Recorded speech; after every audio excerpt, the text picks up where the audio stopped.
Para que Moisés chegasse nesse ponto, né, no final da sua vida, né, aqui falando face a face com Deus, sabemos que foi separado por Deus. E que eu quero falar para você nessa manhã é que você é separado pelo Senhor. Como eu falei da candeia, você é separado do Senhor. Nunca esqueça disso. Por mais que esteja em luta, você foi chamado, então você é separado do Senhor. Então vamos voltar agora lá em Êxodo 2, de 1 a 10. Nós vimos como foi o final da vida de Moisés. Mas o texto principal desta palavra nessa manhã está em Êxodo 2, versículo de 1 a 10. Diz assim: Foi-se um homem da casa de Levi, casou com uma descendente de Levi, e a mulher concebeu e deu à luz um filho, e vendo que era formoso, escondeu-o por 3 meses. Não podendo, porém, escondê-lo por mais tempo, tomou um cesto de junco, calafetou com betume e piche, e pondo nele o menino, largou no carriçal à beira do rio. A irmã do menino ficou de longe para observar o que lhe havia de suceder. Desceu a filha de Faraó para se banhar no rio, e as donzelas passeavam pela beira do rio. Vendo ela o cesto no carriçal, enviou a sua criada e o tomou. Abrindo, viu a criança, e eis que o menino chorava. Teve compaixão dele e disse: Este é menino dos hebreus. Então disse a sua irmã, a filha de Faraó: Queres que eu vá chamar uma das hebreias que sirva de ama e te crie a criança? Respondeu-lhe a filha de Faraó: Vai. Saiu, pois, a moça e chamou a mãe do menino. Então lhe disse a filha de Faraó: Leva este menino, cria-mo, pagar-te-ei o teu salário. A mulher tomou o menino e o criou. Sendo o menino já grande, ela o trouxe à filha de Faraó, da qual passou ele a ser filho. Esta lhe chamou Moisés e disse: Porque das águas o tirei. Amém? Quando nós olhamos para essa história, você já viu o final de Moisés. Aqui a Bíblia nos mostra o nascimento de Moisés. É um homem que a Bíblia conta a história da vida dele inteirinha, do início ao fim. E quando esse texto, quando nós lemos isso aqui, nós temos que entender que Moisés, quando nasceu, o povo, os hebreus, estavam debaixo de uma grande perseguição. José já havia morrido há muitos anos e eles tinham se esquecido dele. E o faraó começou a oprimir esse povo e tinha um decreto que todo menino que nascesse tinha que ser morto, tinha que ser jogado no rio Nilo. E eu vejo aqui que a mãe de Moisés, Joquebede, ela guarda esse menino por 3 meses. Deus tem nos confiado preciosidades, que eu sei que Ele tem confiado na sua mão. E talvez você está pensando assim hoje: eu não aguento mais. Como a irmã falou, a irmã Beth no início. Mas Ele confiou a nós uma preciosidade, que nós não sabemos onde vai dar. Mas se confiou a nós, é porque tem um futuro brilhante para essa pessoa, para essa comunidade. Sei lá, o que Deus confiou a você, nunca abra a mão dele. E nós vemos aqui que ela guardou esse menino durante 3 meses. Eu fiquei pensando o seguinte: quanto essa mulher deve ter chorado, porque chegou o momento que ela teve que entregar. Porque se ela não entrega esse menino, ela colocaria em risco a sua família inteira. E naquele momento ali que nós vemos ali, ela prepara um cestinho, passa um betume, piche, ela envolve aquele cestinho e coloca aquele menino nas águas. Aquele menino não era qualquer um, era Moisés.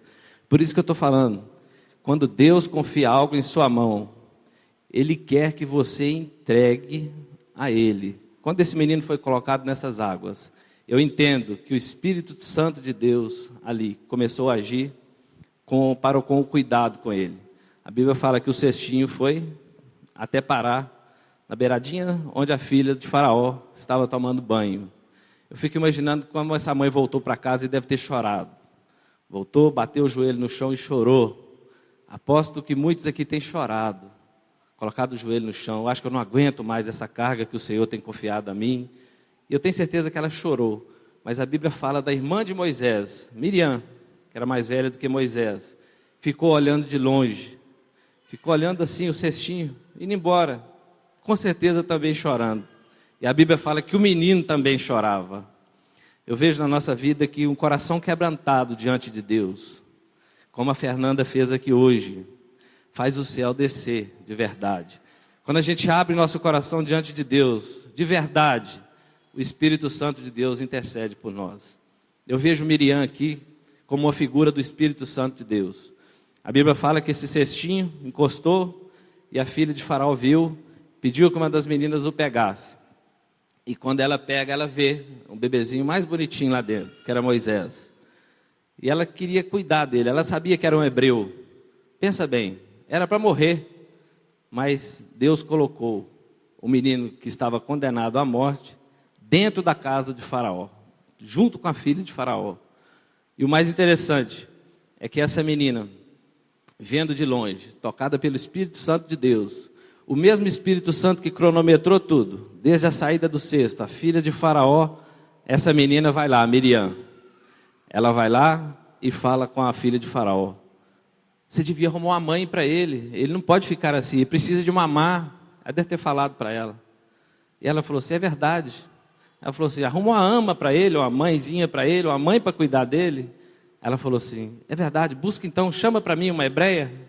Quem que ela buscou? Ela buscou a mãe de Moisés, a sua mãe, que provavelmente estava chorando. Eu fiquei até pensando a cena assim, ela chegando, mãe, mãe, mãe. E Joquebede falou com ela assim, me deixa em paz, está vendo que nós estamos tristes, o que você quer, menina? Ela falou assim, Moisés está lá nos braços da filha de Faraó, e ela pede para te chamar. Deus faz coisas, gente, irmãos, assim, que você não entende. Como eu falei daquela situação no dia que eu fui lá naquele encontro com essa moça. Fui no hospital fazer uma visita de um homem que estava enfermo. Quando eu cheguei lá, a pessoa que estava me recebendo assistiu essa mesma palavra que eu tinha assistido. O Espírito Santo que estava em Moisés, que estava em cada uma dessas pessoas, sincronizou tudo isso. E a gente vê que a mãe dela vai lá e pega esse menino de volta. E a mulher fala, cuida dele, até que ele cresça. Devolveu para ela. Agora ela podia ficar com aquilo que ela entregou a Deus, retorna para ela, para que ela pudesse cuidar dele até que ele crescesse. Eu fico pensando, o diabo armando uma situação dessa. Vai acabar com os meninos. Provavelmente vai nascer aí um Moisés, vai nascer um homem aí que vai fazer a diferença. Talvez na sua vida está acontecendo isso. Talvez de alguma trama do inimigo para tentar roubar aquilo que Deus confiou a você. E você está lutando sozinha. É hora de você entregar na mão do Senhor. E sabe qual que é o mais interessante aqui nessa palavra? A Bíblia fala que a filha de Faraó ainda deu um salário para que essa mulher cuidasse desse menino. Os hebreus eram escravos. Agora era uma escrava que podia ficar com seu filho e ainda tinha um salário para cuidar da sua família. Eu vejo o cuidado de Deus para conosco, para com essa mulher. E ela entregou a Deus o que tinha de mais precioso. E Deus confiou a você o que Ele tem de mais precioso para você cuidar e entregou para mim também. Então, mais uma vez, eu peço que você fale para o seu irmão aí hoje. Aprenda hoje, fala para ele aí, de novo. Aprenda hoje, que quando as coisas não dão certo na sua vida, se você tiver fé, já deram certo. Amém. Se você tiver fé, já deu certo. Aquilo que você acha que é impossível. Lá em Hebreus 11:1, não precisa de abrir, diz assim: a fé é o firme fundamento das coisas que se esperam e a prova das coisas que não se veem. A fé, vocês não precisam de ver, nós temos que crer e confiar. E você sabe o que é o avesso da fé? O que é o avesso da fé? Eu fiquei pensando, por que a gente perde tanto tempo? Por que a gente duvida tanto? Eu fiquei pensando, é quando Deus faz do jeito dele. E talvez a gente está achando, como a irmã falou hoje aqui, como eu falei também, tem hora que a gente fica muito apertado. Aí a gente corre para os braços do Senhor, Ele nos alivia. Tem hora que a gente fica muito apertado e tenta resolver do nosso jeito.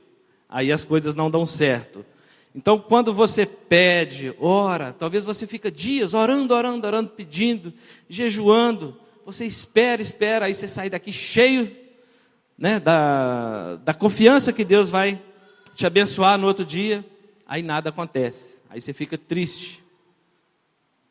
Chega no outro dia e você fica frustrado ou frustrada. Aí você começa a pensar, onde foi que eu errei? Onde está o pecado? Por que as coisas não acontecem na minha vida? Eu acho que é Satanás na minha vida. Pensa ou não pensa?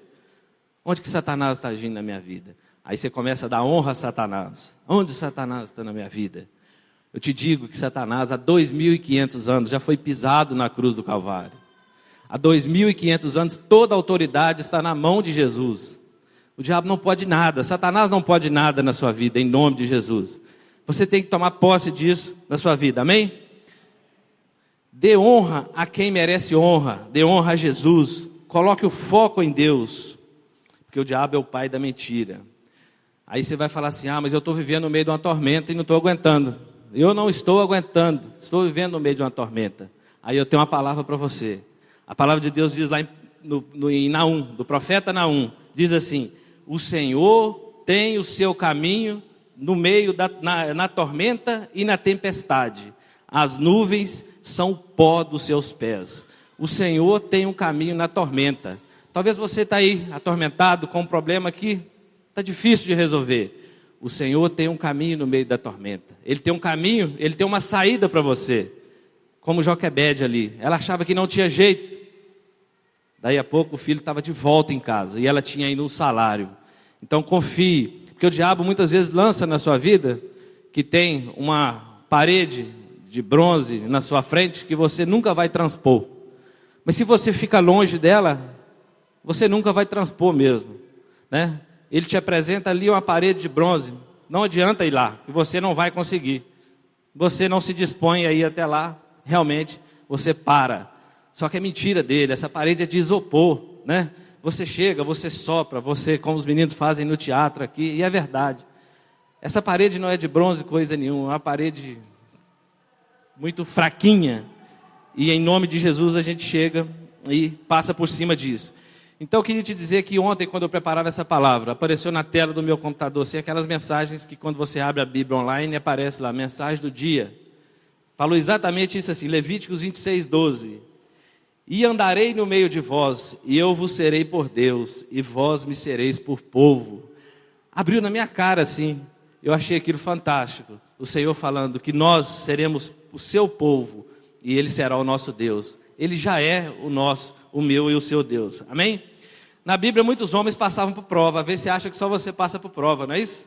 Esses dias eu e o Luiz fomos visitar uma família aqui.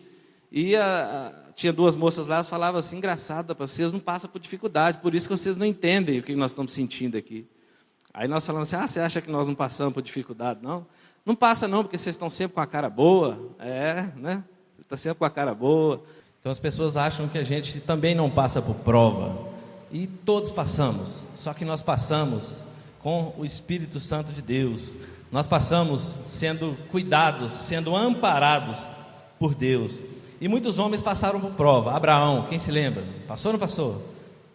Moisés, como nós estamos falando, José, muitos homens da Bíblia. E hoje, eu tenho certeza que todo mundo aqui, em algum momento da sua vida, tem passado por alguma prova, por alguma dificuldade, tem vindo desânimo, angústia na sua vida. Mas em nome de Jesus, você não está sozinho. Hoje é dia de você entregar. A palavra de Deus diz que o fardo do Senhor é leve e suave. Esse fardo pesado, você tem que compartilhar, você tem que dividir com o Senhor, o Deus Todo-Poderoso. Por exemplo, quando a gente passa por uma prova junto com Deus, tudo é mais fácil. Agora, quando você passar sem Deus, os meninos aí que fazem Enem, sabem muito bem disso. Você vai para uma prova do Enem, você não pode levar nada, nem celular, nem nada, até cabelo tem que amarrar, está sozinho. Mas nós não, quando nós vamos, nada contra o Enem, é só uma comparação. Mas quando nós vamos para uma prova e que nós temos o Senhor nos auxiliando, a palavra de Deus diz lá em João 14, se você até quiser abrir aí, João 14, de 14 a 17, porque quando a prova de Deus vem na sua vida, o Espírito Santo age, o Espírito Santo intercede por você, você não está sozinho. Eu tenho experimentado disso aqui demais, eu venho aqui, fico chorando aqui, Senhor, eu não aguento isso não, acho que eu não vou dar conta. Vai sim, você vai dar conta, porque como eu falei, eu não acendi uma candeia para ficar escondida, eu acendi para ela ficar no alqueire, para ela aparecer. Então leia aí, diz assim: se pedirdes alguma coisa em meu nome, eu o farei. Se me amais, guardais os meus mandamentos, E eu rogarei ao Pai, e Ele vos dará outro Consolador, para que fique convosco para sempre. O Espírito de verdade que o mundo não pode receber, porque não o vê nem o conhece. Mas vós o conheceis, porque habita convosco e estará em vós. Jesus falando que o Consolador, o Espírito Santo de Deus, viria para habitar em nós. Essa semana estávamos em oração aqui, e Deus levantou um irmão, e ele falou uma coisa tremenda, que está lá em Efésios: ser cheios do Espírito Santo. Ele falou que a gente não fica enchendo e esvaziando do Espírito Santo, nós temos que ser cheios do Espírito Santo. Quando nos reunimos e vemos a igreja avivada, a igreja cheia de poder, é a manifestação do Espírito Santo. Mas a todo momento nós temos que estar cheios do Espírito Santo. Então para de pedir para o Senhor: encha-me com o Espírito Santo do Senhor. Você já está cheio do Espírito Santo do Senhor. Você só tem que entender como você usa essa poderosa ferramenta, esse ser que Deus colocou dentro de você. Você tem que aprender a usar isso. E você fica muitas vezes dividindo a glória dele com outras pessoas, outras coisas. Lá em Romanos 8, 26 e 27 diz assim: e da mesma maneira também o Espírito ajuda as nossas fraquezas, porque não sabemos o que havemos de pedir como convém. Nós não sabemos muitas vezes clamar a Deus da forma como convém.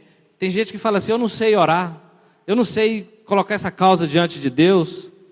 Se você está cheio do Espírito Santo, é Ele que vai fazer isso para você.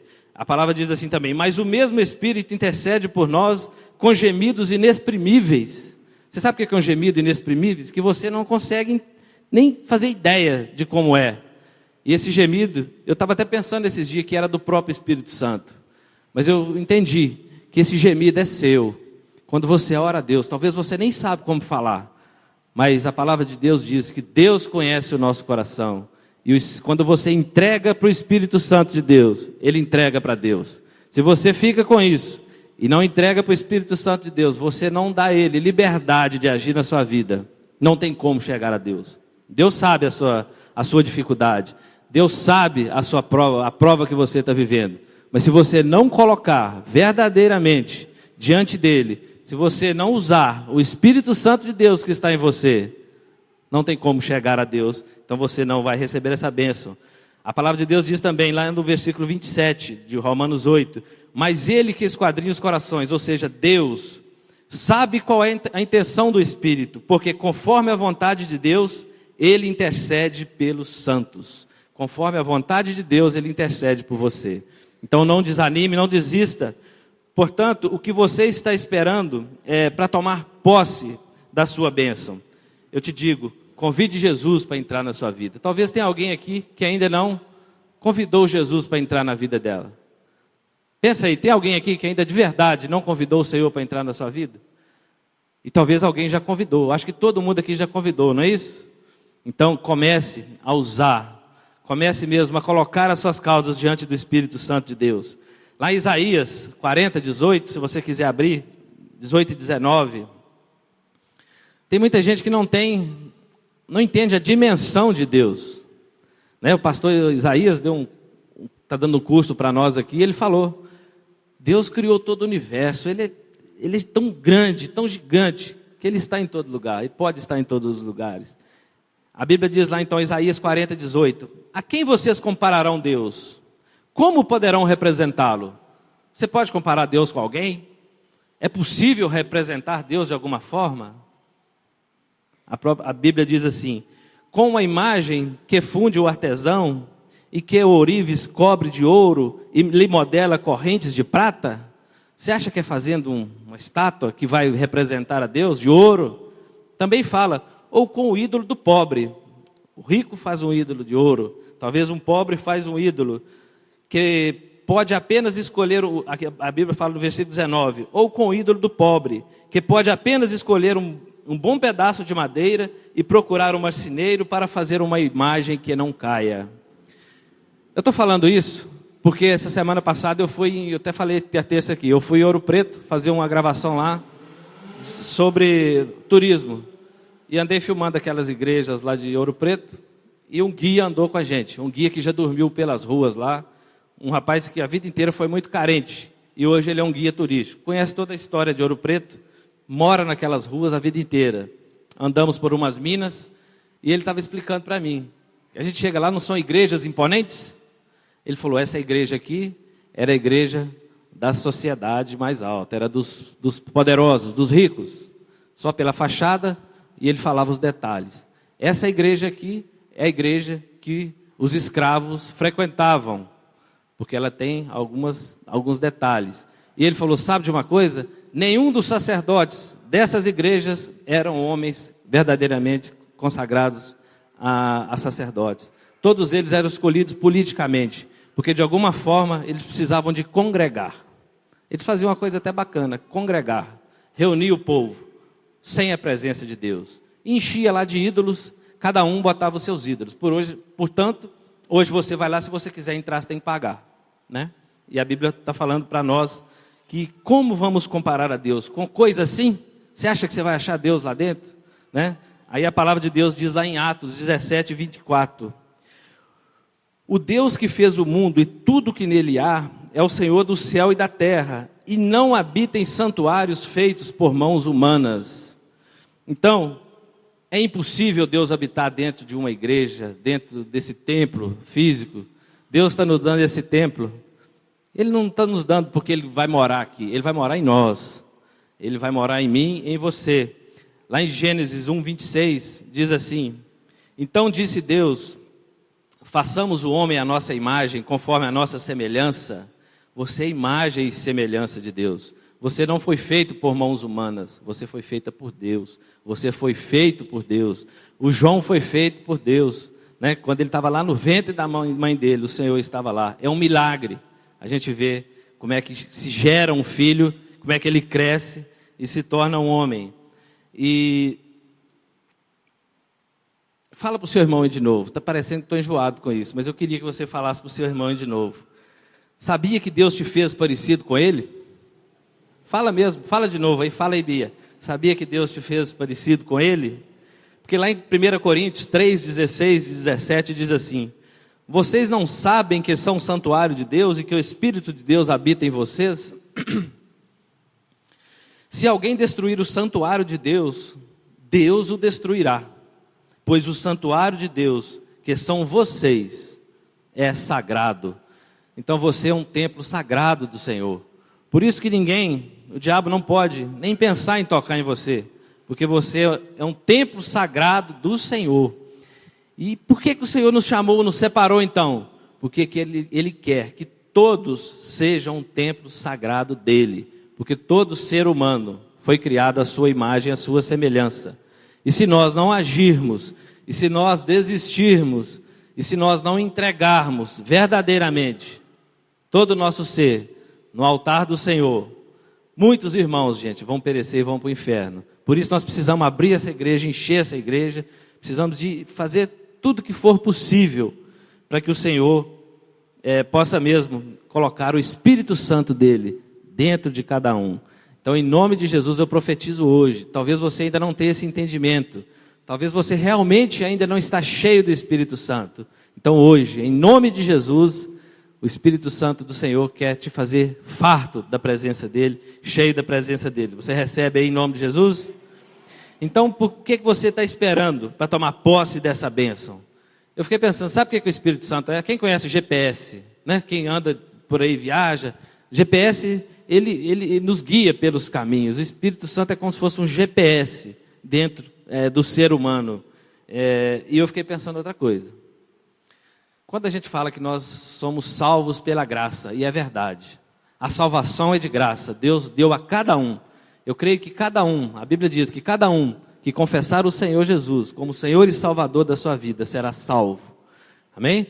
Todos aqui já confessaram o Senhor Jesus como Senhor e Salvador da sua vida? Amém.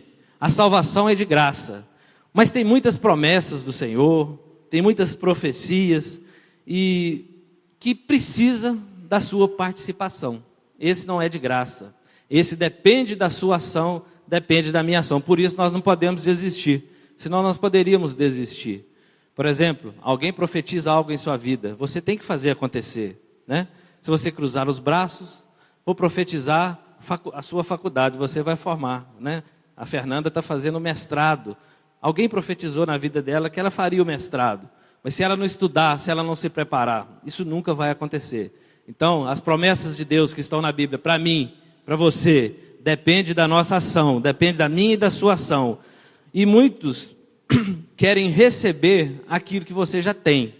Talvez tem muita gente aqui na igreja, eu tenho certeza que tem, que está cheio de problemas, que está passando por provas muito difíceis, que talvez não está nem aguentando. Mas eu te digo o seguinte, e não está suportando, e fica olhando para o outro irmão e fica pensando, como é que Deus faz tanto na vida desse irmão e não faz na minha? Como é que Deus abençoa tanto essa pessoa e não me abençoa? Olha, você não conhece a vida dessa pessoa, você não sabe o choro dessa pessoa, você não sabe o tanto que essa pessoa já caminhou. Quando você olhar para uma pessoa assim, como os irmãos de José invejavam ele, ainda quando ele era jovem, depois que ele se tornou vice-governador, ainda muito mais. Muita gente inveja você. Como eu falei dessa irmã lá, ela não invejou da gente, mas de alguma forma, ela achou que isso já nasceu conosco. Essa felicidade, essa satisfação de estarmos lá. Mas não é. É porque as pessoas não conhecem o tanto que você já caminhou, o tanto que você já chorou. Então quem vê o seu sorriso hoje, talvez não conheça as suas lágrimas de ontem, não é isso? Amém. Assim, na minha vida foi assim. E costuma ser assim no dia a dia. A gente chora, né? O choro dura uma noite, mas a alegria vem pela manhã. A gente chora, a gente clama a Deus, e no outro dia vem o socorro, vem o alívio. E se você não está entendendo nada que está acontecendo com você, permaneça firme, porque Deus está no controle. Talvez você não está entendendo nada. Você está falando assim, não, isso não é de Deus que está acontecendo comigo. Fica firme, porque Deus está no controle. Tem uma frase desse cara que eu assisti essa pregação dele, ele falou assim, Deus complica, depois ele descomplica, e só depois ele explica por que complicou. E é verdade, né? Na vida dessa mulher, da Joquebede aqui, ela achou que estava complicado demais, aquele menino ali, e Deus descomplicou. E lá no futuro ela viu que Deus explicou por que complicou. Porque ele precisava que Moisés estivesse dentro do palácio de Faraó, ele precisava que tudo aquilo acontecesse, para que lá no futuro, aquele menininho que estava chorando ali no cesto, fosse o salvador do povo de Israel, de milhares de pessoas. Foi um instrumento de Deus, para que nós estivéssemos também aqui hoje. Então Deus sabe todas as coisas, o tempo certo. Você não tem que como ditar o tempo certo para Deus. Tem gente também que acha que tem que sofrer, o crente tem que sofrer. Você acha que crente tem que sofrer? Está amarrado, em nome de Jesus. Eu repreendo isso na sua vida, em nome de Jesus. Tem gente que acha que o crente tem que sofrer. Ele tem que passar a vida sob um sofrimento e não pode ser feliz, não pode ter coisas. Não é nada disso, né? Lá em Isaías 40, 28 e 31 diz assim, será que você não sabe, nunca ouviu falar? O Senhor Deus eterno, o Criador de toda a terra, Ele não se cansa nem fica exausto, sua sabedoria é insondável, Ele fortalece ao cansado e dá grande vigor ao que está sem forças. Até os jovens cansam, ficam exaustos e os moços tropeçam e caem. Mas aqueles que esperam no Senhor renovam as suas forças, voam bem alto como águias, correm e não ficam exaustos, andam e não se cansam. Eu queria pegar essa palavra, voam bem alto como águias. A mãe da Ada, a minha sogra, quando ela teve a vida inteira, a irmã da dona Nair, e nós vivemos um período com ela que ela esteve doente, e o tempo inteiro ela tinha certeza, em cima dessa palavra, ela tomou posse dessa palavra, que todo aquele que coloca a vida nas mãos do Senhor, voa bem alto como águias. Ela não se preocupava com a doença dela. Ela sabia que no dia que ela partisse, isso estava preparado para ela, né? Que não está bem no contexto, mas ela tomava posse disso. Quem já viu a história da águia?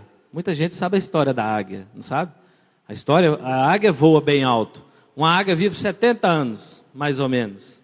E nós sabemos que quando ela está no meio da sua vida, com mais ou menos 35 anos, as unhas já estão muito grandes, onde ela não consegue mais caçar. O bico encurvado, ela não consegue mais comer. e as asas já estão todas estragadas. Essa ave tem que tomar uma decisão. Ela tem dois caminhos, muito parecido com a gente.